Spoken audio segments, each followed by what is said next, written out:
A Spilimbergo inaugurata una nuova pista ciclabile e il rinnovato Palazzetto dello Sport. La Razzani.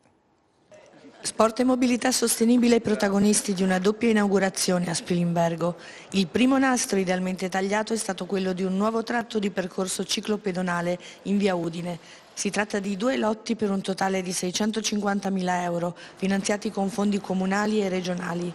L'inaugurazione del tratto di ciclabile che dalla rotonda verso Dignano percorre tutta via Udine e si collega, passando avanti ai nostri istituti scolastici, a quello che sarà il futuro polo intermodale, intersecando la futura Casarsa Pinzano, che è un'opera sicuramente nella quale speriamo e crediamo tantissimo.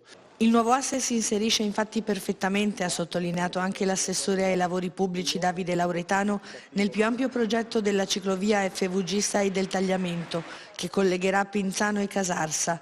L'auspicio è che, come assicurato dall'assessore regionale alle infrastrutture Cristina Mirante, il relativo progetto definitivo possa essere completato entro il 2025. Taglio del nastro vero e proprio invece al Palazzetto dello Sport, dove si è concluso nei tempi previsti il terzo lotto di un intervento per complessivi 850.000 euro. Il Palazzetto dello Sport rinnovato tanto nel parquet quanto nei servizi, opere per oltre 500.000 euro, un ulteriore momento di impegno a favore della nostra comunità, dello sport, dell'aggregazione. Restituito infine ai fruitori il campo da basket di Piazzale Falcone e Borsellino dopo l'imbrattamento subito l'anno scorso.